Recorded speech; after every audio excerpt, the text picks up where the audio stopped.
man. I do what I do. The dream of being white adjacency is dead. And without that, you're just another group of struggling immigrants with no power and no political home.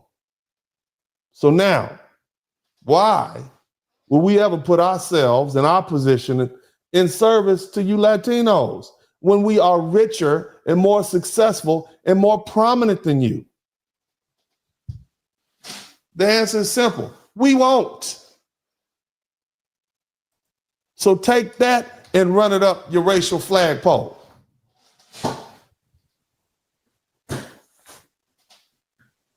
For centuries in Latin America, we are not your Latin American Afro-Caribbean brothers. We are foundational Black Americans. You will not come up in here and occupy a space above us, period. I don't care what you think.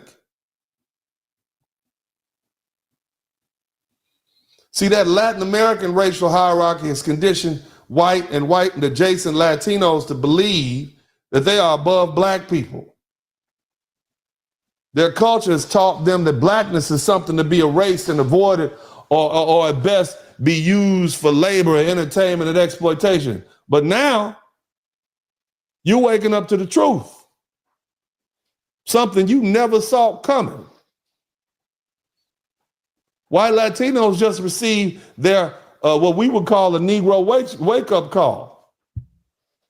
They thought they were aligning themselves with whiteness and voting Republican and parroting the same anti-Black, anti-immigrant rhetoric as their conservative white counterparts.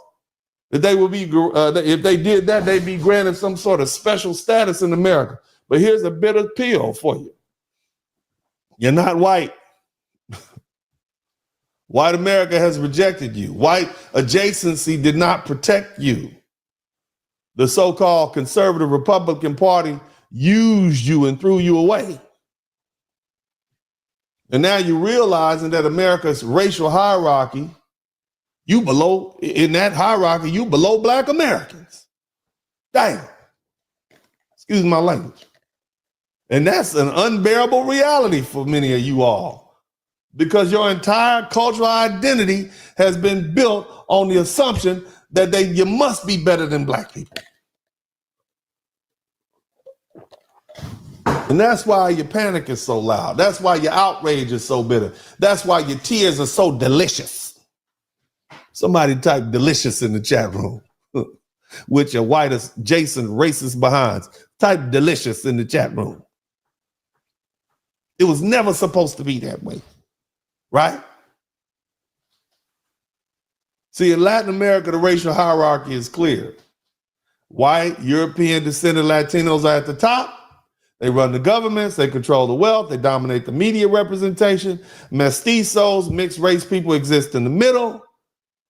They often aspire to whiteness and distance themselves from the indigenous and Black roots, and then they try to pass whenever possible. And then, of course, Black and indigenous people are at the bottom.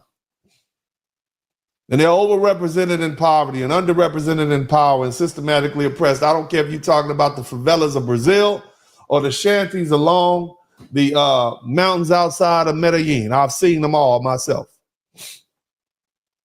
See, this hierarchy is what Latin American immigrants bring to this country, along with your tacos and your other food, okay? And your horchata and your salsa. That's what you bring. You bring your anti-blackness up here. Shout out to Big John. And you assume the same rules apply here. They really believe that. You still think Black Americans are still the lowest group. You think that white folk are going to embrace you, right? Like the good immigrants. You think that proximity to whiteness will grant you some privilege. Are you all hearing me? That's what they think, because nothing else explains why they would think we would come rescue them. Shout out to TIQS. But see, here's what you have to understand. America has a different racial hierarchy. Shout out to Delicious. And Black Americans have fought for centuries to establish ourselves as a powerful, resilient, and economically strong community. Despite every attempt to keep us down, we have built wealth, created a global culture, and established dominance in every sector we enter. That is us. That's us. The social economic gap between Black Americans and Latinos is massive. We're richer, we're better educated, and we're more politically influential. And now white Latinos are being forced to look up and see Black Americans above them. And the Black Americans aren't cooperating with their expectations. White Latinos, look, we're fine. We're fine with your anti-Blackness. We've dealt with it before.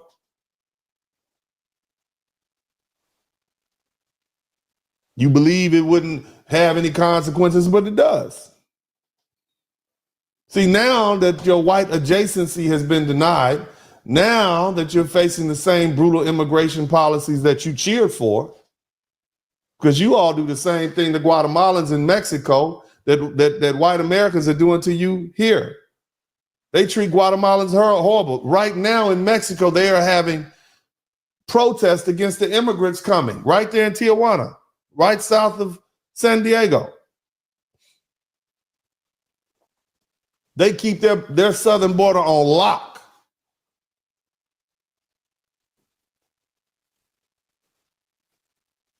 And then you come up here and think you can enforce that same system. But that same system that you tried to line yourself with has turned on you. It got you looking for allies. And who do you turn to? Us. Because in their minds, Black people are still supposed to serve them. That's what they think. This is why even after generations of discrimination, they still expect us to be the first to protest on their behalf. They're not asking white folk. Where are the videos of his, shout out to James, where are all the videos of Latino folk asking white folks to come out and help them and talking about what all they've done for white? Where are they at?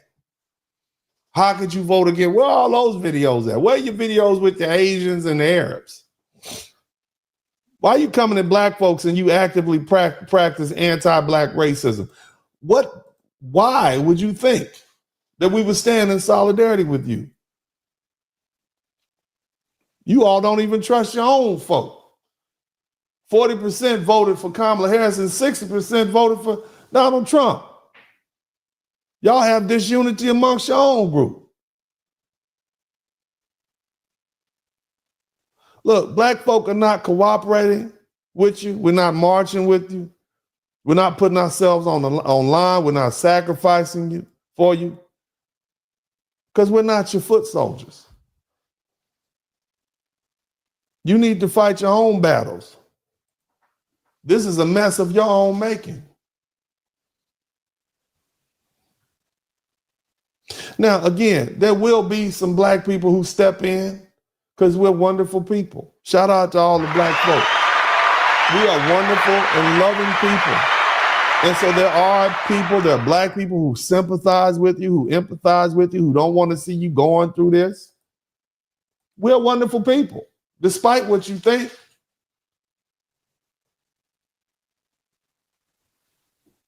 So you're going to have Black people who are going to step in. Some Black people who still think unity and solidarity still means something. Some Black people who don't realize that the same people they're fighting for would turn around and vote against them again in a heartbeat and actively practice anti-Black racism in their culture, in their homes right now. And to those Black people, let this be clear. You're doing exactly what they expect you to do. You're falling right into their hands. They see you as a servant. They see you as a crash out or a crash dummy, and that's exactly what you're doing. But for the rest of us, we free. On top of that, we are resting. We're watching, but we're resting. And what we also are doing is we are letting you all experience what it feels like to be abandoned. Because, see, this is not our fight. You made your choice, and now you can live with it. Now, that being the case, I want to go ahead and read these wonderful super chats from all these beautiful people who have taken the time to send me messages. We got 42 super chats up in here. We are rolling. We are rolling. Maybe we can get to 45 before I finish. Shout out to everybody who contributed to the super chat. What's up? Welcome to the broadcast. This is Uncle D. People wash their ass in the tub, Kamala Harris. You were tuned in to Uncle D. This black man talk, pull up, homie, take a seat. Don't be a shadow watcher every day. You learn something and you earn something. And let them know and drop some money in the plate. It's getting cold, ladies, talking ratchet. There's a king here, grab your coat, zip your jacket. Keep quiet for a second, close your jaw. Attorney Spurling, this ain't pearly, know the law. Talking Constitution, pushing pins when he shooting, give him that. Masculinity, just for the record, sprinkle that. You can keep your cat, gotta cut it. Only cat he rubbing, gotta love it. I call it Holly Buddy. Gotta vote your interest, vote and earn. Presidential, this is for the money that I earn. When you gon' learn, my people, that evil mixed with evil. No matter what you're doing, baby, this ain't equal. Sometimes when you're special, you get hated. The test is for the best, you're damn right, my people made it. Uncle D, Blizzard King, you been served, gotta notice. Now black men out here know we winning, gotta hold it now. Uncle D, you been served, get your notice. Now black men out here know we winning, gotta hold it now. Uncle D, you been served, get your notice. Now black men out here know we winning, gotta hold it now. Uncle D, you been served, get your notice. Now black men out here know we winning, gotta hold it now. Hey man, I'll do what I do. Somebody need to whip your ass. Get up and whip him, Sweets. Hey, don't be putting the money in my hand all rough. Take your ass out here. You buy you a Flowbee and cut your own damn hair from now on.